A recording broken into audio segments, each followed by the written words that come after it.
Good morning, all of you. I discuss about some problems related to relations. ठीक है, previous video हमने कुछ questions कर चुके हैं. आज न्यू क्वेश्चंस देखिए. इस टाइप के क्वेश्चंस एग्जाम में आते रहते हैं. जो आपका ये वीडियो चल रही है प्रैक्टिस की चल रही है कि आपने जो थ्योरी पढ़ रखी है उसके बेस पर आप क्वेश्चंस को बना पा रहे हो या नहीं बना पा रहे हो, या प्रॉब्लम्स को अच्छी तरीके से कर पा रहे हो या नहीं कर पा रहे हो, आपके कॉन्सेप्ट में कोई कमी तो नहीं है. यदि आपने अच्छी तरह से पीछे की वीडियो देखी है तो देखिए क्वेश्चंस कैसे होगा, ध्यान से करने की कोशिश कीजिएगा. पहले आप क्वेश्चन से अपने आप अटेम्प्ट करने की कोशिश कीजिएगा, ठीक है. उसके बाद फिर इस वीडियो को देखिएगा, ध्यान से देखिएगा कैसे होगा. यहाँ लिखा हुआ है late S be the set of integer for A B belongs to S, A relate to B if and only if A minus B का mod less than 1, then ये चार कंडीशंस है. आपसे पूछ रहा है इसमें से कौन सी कंडीशंस करेक्ट है, ठीक है. अब ध्यान से समझिएगा क्या कहना चाह रहा है. अब यहाँ पर एक की पॉइंट है. सबसे पहले क्वेश्चंस के की पॉइंटों को समझने की कोशिश करो. यहाँ इंटीजर कह रहा है. इंटीजर मींस क्या होता है, इंटीजर में वैल्यू कभी भी पॉइंट की वैल्यू नहीं आती है. आपने नंबर सिस्टम में पढ़ा है. इंटीजर में क्या हो गया 0 1 2 3 और इधर क्या हो जाएगा बेटा -3 -2 -1. ये भी इनफाइनाइट तक चलेगा, ये भी इनफाइनाइट तक चलेगा. ये माइनस इनफाइनाइट तक प्लस इनफाइनाइट तक. समझ आ रहा है. अब इसके बाद एक चीज नोटिस कीजिए, इसने मॉड लगा दिया. मॉड लगाते ही हमारी ये कंडीशन तो इधर की खत्म हो गई क्योंकि भाई माइनस तो आ ही नहीं सकता. जब माइनस नहीं आ सकता उसके बाद दूसरी कंडीशन इसने ये कह दिया कि जो भी उसका मान है 1 से छोटा होना चाहिए. क्या होना चाहिए 1 से छोटा. जब 1 से छोटा होगा तो इधर की भी कंडीशन सब कैंसिल हो जाएगी क्योंकि आपको जो एलिमेंट रखने हैं इसके बीच में वो क्या आने चाहिए, इसका जो भी सब्ट्रैक्शन होना चाहिए 1 से छोटा होना चाहिए. तो आपको ये रखना है. तो 1 से छोटे का मतलब 1 से छोटा क्या हो जाएगा 0. क्या आना चाहिए 0 आना चाहिए. तो उसका मतलब वो ये कहना चाह रहा है जो mod a minus b है वो इक्वल कितने होना चाहिए 0 के बराबर होना चाहिए. क्या होना चाहिए 0 के बराबर होना चाहिए. अब आप यहाँ पर कोई भी एलिमेंट रखने की कोशिश करो. यहाँ पर ध्यान से देखो, जैसे मैंने रिफ्लेक्सिव की बात की, R is a not reflexive. ये रिफ्लेक्सिव तो हो सकता है. कैसे हो सकता है ध्यान से देखो. आप कोई भी एलिमेंट रखो उसी का डबलेट क्या करो. जैसे मैंने 1 1 रखा, सपोज 1 में से 1 गया 0 आया, 2 में से 2 गया 0 आया, 3 में से 3 गया 0 आया. तो सब में तो कंडीशन फॉलो हो रही है.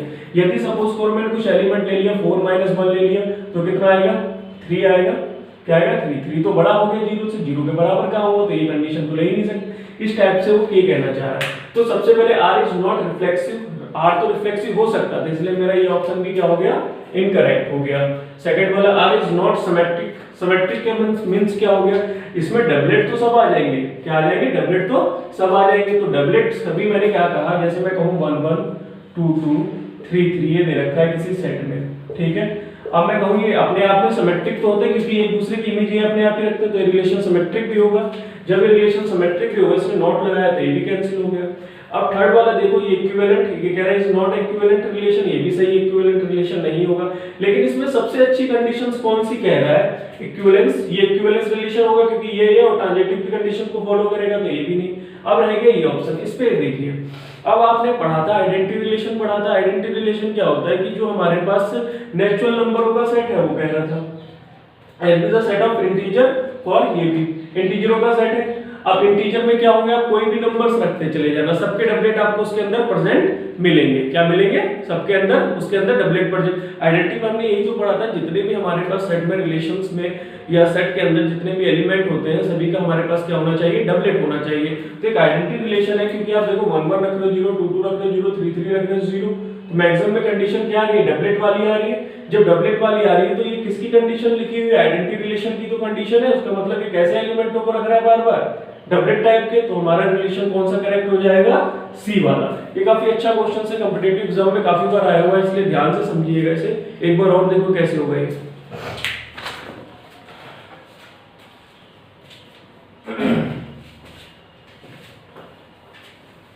अब नेक्स्ट क्वेश्चन देखते हैं. नेक्स्ट क्वेश्चन क्या है, आपने प्रीवियस वीडियो को बहुत अच्छी तरीके से समझा होगा, देखा होगा. तो मैं उम्मीद करता हूं बहुत आसानी से आप इन क्वेश्चनों को कर पा रहे होंगे.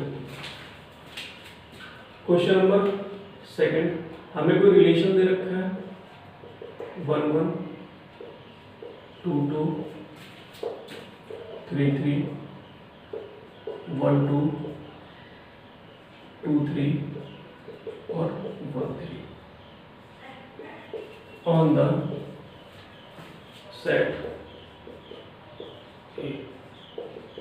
इस सेट से ए पर क्या कोई हमें रिलेशन दे रखा है। अब आपसे पूछ रहा है, पहली कंडीशन उसने दे दी है R but not S. Second condition दे रही है आर बट नॉट टी।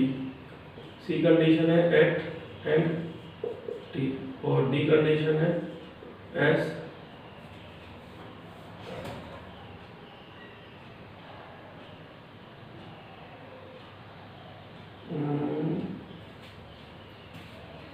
बेटा यहाँ पर होगा नन ऑफ दिस करूँगा, नन ऑफ दिस।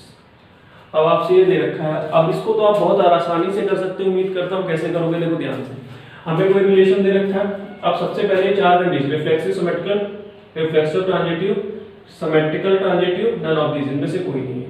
सबसे पहले हम रिफ्लेक्सिव को चेक करते हैं। रिफ्लेक्सिव के लिए जो भी हमारे पास सेट है उसके सबके एलिमेंट क्या होने चाहिए, सबके डबलेट होने चाहिए। डबलेट है इसमें है, उसका मतलब रिफ्लेक्सिव तो है। पहली कंडीशन होगी रिफ्लेक्सिव हमारा है। सेकंड सिमेट्रिक कंडीशन, देखो सिमेट्रिक का मतलब होता है जिसकी इमेज होनी चाहिए। ये तो अपने आप में इमेज रखते हैं 1 2 का 2 1 है, इसमें 2 1 नहीं है, उसका मतलब सिमेट्रिक नहीं है। अब सिमेट्रिक नहीं है, अब ऑप्शन को अपने आप करेक्ट करो। रिफ्लेक्सिव है, नॉट सिमेट्रिकल, ये कंडीशन होल्ड कर रहा है, कह रहा है ये है नॉट ट्रांजिटिव। रिफ्लेक्सिव और लेकिन ट्रांजिटिव नहीं, तो यहाँ पर हमारी कंडीशन क्या होगी, ये दोनों तो हो ही नहीं सकते। नन ऑफ दिस, कौन सी कंडीशन फॉलो हो रही है, रिफ्लेक्सिव या सिमेट्रिक भी। चाहो तो ट्रांजिटिव भी चेक कर लो। ट्रांजिटिव कैसे चेक करोगे बेटा, ट्रांजिटिव की कंडीशन देखो यहाँ पर, जैसे ये है, सपोज करो हम किसको ले लेते हैं 2 2, तो 1 3 हो गया। ट्रांजिटिव की कंडीशन और चेक कर लेते हैं, ट्रांजिटिव सब पर है कि नहीं, क्योंकि आपको कंफ्यूजन होगा ट्रांजिटिव है कि नहीं है। जैसे ये ले लेता हूँ मैं 2 3 3 3, ये है तो 2 3 है इसके अंदर, 2 3 है। और देखिए इसके अंदर, हाँ ट्रांजिटिव तो होगा, लेकिन यहाँ पर नॉट लगा दे तो ट्रांजिटिव की कंडीशन नहीं होगी। वैसे होने को ये भी हो जाता है, लेकिन नॉट लगा दिया इसमें, ठीक है, ट्रांजिटिव की होगा। तो आपको कौन सा रिलेशन सही है, ये वाला सही है।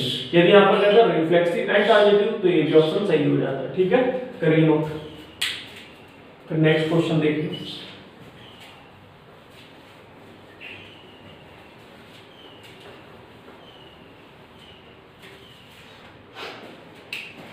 क्वेश्चन नंबर, आज का थर्ड क्वेश्चन देखिए। हमें एक इक्वल टू दे रखा है 2 3 4 5 and let relation R equal to दे रखा है 2 2 3 3 4 4 5 5 2 3 3 2 3 5 और 5 3, ठीक है। फिर रिलेशन ऑन ए पूछ रहा है, ए पर एक कोई रिलेशन है, तो नीचे कंडीशन दे रखी है आर इज पहला है reflexive and transitive, reflex and symmetric, E मतलब इक्विवेलेंस रिलेशन, और D none of this.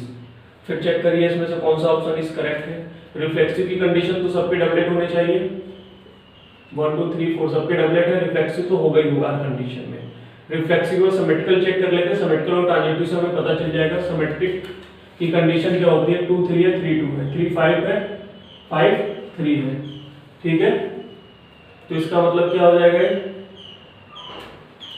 Reflexive और सिमेट्रिक। सिमेट्रिक की कंडीशन फॉलो कर रहा है क्योंकि 2 3 3 2, तो ये भी हो जाएगा। तो ये ऑप्शन सही हो गया। ट्रांजिटिव आप चेक कर लेना, ट्रांजिटिव के लिए आप देख लेना ट्रांजिटिव होगा कि नहीं, ठीक है। ट्रांजिटिव कैसे पता चलेगा, क्योंकि इसमें कह रहा है रिफ्लेक्शन ट्रांजिटिव भी होना चाहिए। ट्रांजिटिव की कंडीशन के लिए ऐसा एक पेयर देखो जिसमें ट्रांजिटिव ना हो। ये हाँ, जैसे ये और ये ले लो, जैसे 2 2 2 3, ये मिल रहा तो 2 3 है इसके अंदर, ठीक है। और कोई पेयर ले लो जिससे हमें ये अनुमान लग जाए कि ये नहीं है उसके अंदर, 5 3 नहीं है, जैसे ये पेयर और ये पेयर ले लो 5 5 5 3, ये सेम है, तो हमारे पास 5 3 नहीं है इसके अंदर, 5 3 नहीं है, तो हम ये कहेंगे ट्रांजिटिव तो नहीं है, इसलिए ये वाला ऑप्शन नहीं होगा। कौन सा करेक्ट है, बी वाला। बेसिक मेथड आपका ट्रांजिटिव फाइंड करने का बहुत इजी है। यदि आप कॉन्सेप्ट वाइज पेयर पे क्या करोगे, स्टडी करोगे। यदि आपको तब भी कंफ्यूजन हो रहा तो वार्सल एल्गोरिथम बता रखा है मैंने, उसकी हेल्प से भी आप फाइंड कर सकते हो। देखिए next question,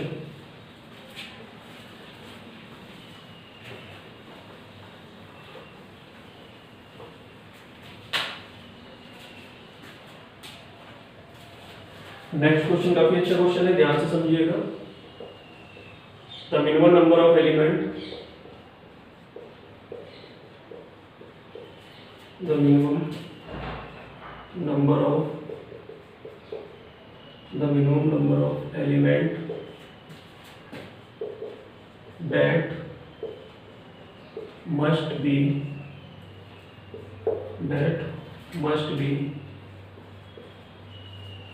added to the relation are 1 to 2, यहाँ ये लिख लीजिए, relation 1 2 or 2 3 on the set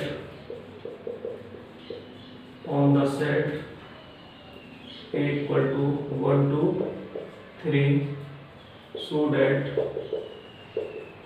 that it is equivalent, equivalence is, पहला ऑप्शन है इक्वल टू 4, बी है 7, सी है 6 और डी है 5। ध्यान से समझिएगा क्वेश्चन क्या कह रहा है।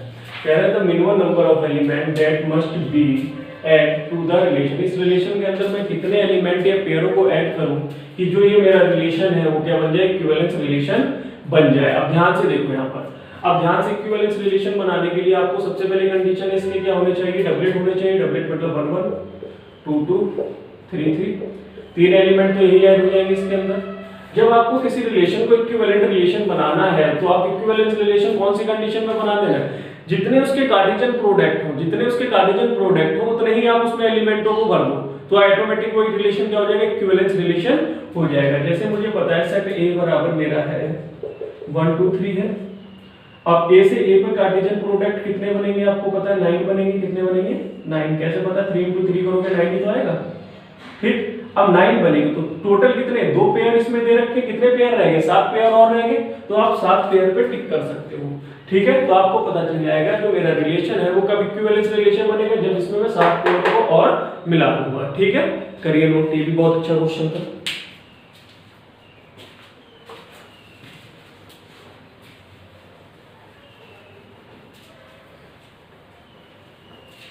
नेक्स्ट देखिए,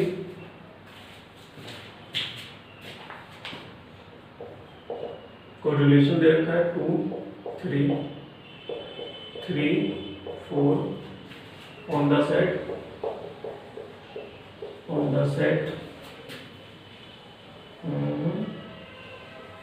2 3 4 पे the number of minimum number of order pair to be add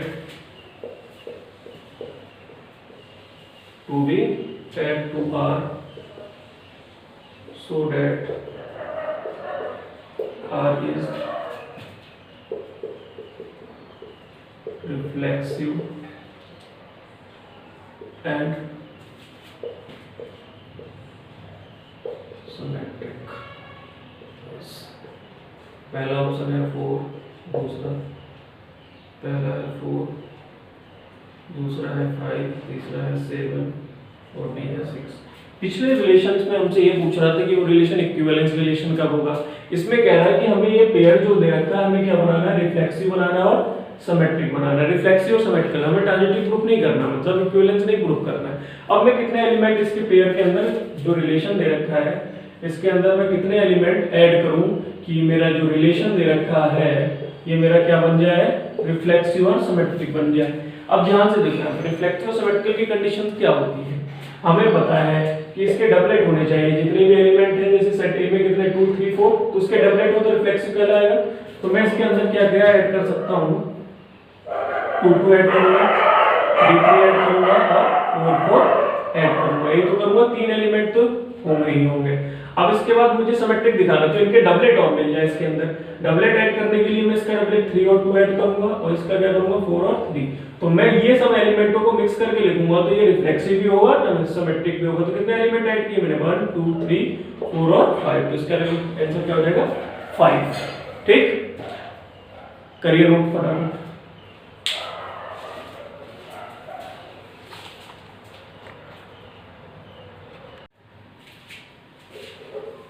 चलिए देखिए नेक्स्ट क्वेश्चन क्या कह रहा है। नेक्स्ट क्वेश्चन को ध्यान से समझने की कोशिश कीजिएगा।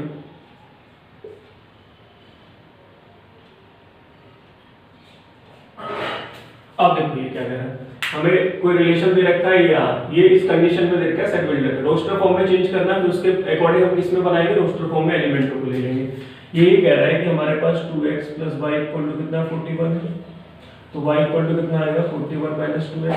अब x की वैल्यू आप कुछ भी रखो, आपको क्या मिलेगी y की वैल्यू, और वो आनी क्या चाहिए ये याद रखिएगा नेचुरल नंबर। जैसे आपने पुट किया यहाँ पर x = 1 पुट करते ही y की वैल्यू कितनी मिलेगी आपको 39।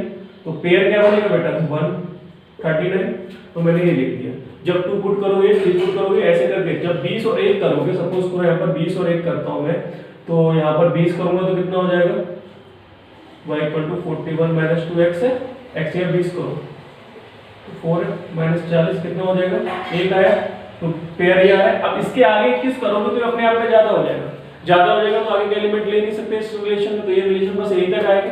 ये एलिमेंटों को रख के देख लेना। अब आपको ये प्रूफ करना है, जो ये रिलेशन दे रखा है इसके बेटा 4 ऑप्शन है, 4 ऑप्शन को ले लो।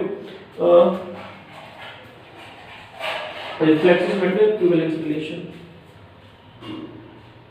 37 नन ऑफ दीस। ठीक है, अब देखो इसके 4 ऑप्शन क्या है। पहला ऑप्शन है रिफ्लेक्सिव, सिमेट्रिक, ट्रांजिटिव और डी है नन ऑफ दीस। अब बता रहे हैं इसमें से क्या है। सबसे पहले आप देखो रिफ्लेक्सिव, रिफ्लेक्सिव की कंडीशन क्या है, डबलेट होने चाहिए, सभी के डबलेट। अब डबलेट का मतलब है जैसे मैंने 1 1 सेट, अब इसने सेट तो डिफाइन किया नेचुरल नंबर, नेचुरल नंबर में इनफाइनाइट नंबर होंगे। इनफाइनाइट नंबर होने का मींस क्या हो गया कि सभी के क्या होने चाहिए, डबलेट होने चाहिए। डबलेट तो इसके अंदर एक के भी नहीं है, उसका मतलब रिफ्लेक्सिव तो नहीं होगा। इसको देखना, इसमें इनफाइनाइट नंबर होंगे 1 2 3, तो ना 1 का डबलेट, ना 2 का, ना 3 का, ना 4, ऐसे करके बहुत सारे एलिमेंटों के किसी का डबलेट नहीं है, सबके डबलेट होने चाहिए। रिफ्लेक्सिव ये कहता है, तो ये तो नहीं होगा। सिमेट्रिक अपोजिट देखिए यहाँ पर 139 है, क्या है यहाँ पर 139 1 है इसमें कहीं पर, देखो इसका अपोजिट है, इमेज है इसकी, इसके अंदर ये भी नहीं है, तो ये भी नहीं होगा। ट्रांजिटिव चेक करो, ट्रांजिटिव में कोई ऐसा एलिमेंट उठाओ, जैसे ये उठाता हूं मैं, सपोज करो ये एलिमेंट और ये एलिमेंट, ट्रांजिटिव प्रूफ करना। देखो यहाँ पर ध्यान से 13 15 दे रखा है, 15 11 दे रखा है, ये दोनों एलिमेंट सेम है। तो क्या मेरे पास 13 और 11 है इसके अंदर, दोनों 13 और 11 नहीं है, तो ये नहीं होगा। तो इसका ऑप्शन कौन सा हो जाएगा, नन ऑफ दिस। ठीक है, उम्मीद करता हूं आज का टॉपिक जो मैंने आपको क्वेश्चंस कंसल्ट कराए सब अच्छी तरीके से समझ आए होंगे। आप क्या करना है, इन्हीं क्वेश्चनों को दोबारा करने की कोशिश करना। इस बेस पे आपके पास कोई भी कंपटीशन की बुक पड़ी हो या कोई भी पेपर पड़े हो आपके पास, उनको करने की कोशिश करना। सेट रिलेशन फंक्शन जो अभी तक मैंने टॉपिक पढ़ाए हैं, मैं उम्मीद करता हूं उन क्वेश्चनों को बहुत आसानी से कर सकते हो। आपके जो भी कॉन्सेप्ट होंगे, मैं एक एक पॉइंट पर ज्यादा वर्क करते हुए, एक एक पॉइंट पे वर्क करते हुए आपको चीजों को समझाने की कोशिश की है, और बहुत अच्छी तरीके से चीजों को मैंने आपके सामने डिफाइन करने की कोशिश की अपनी ओर से।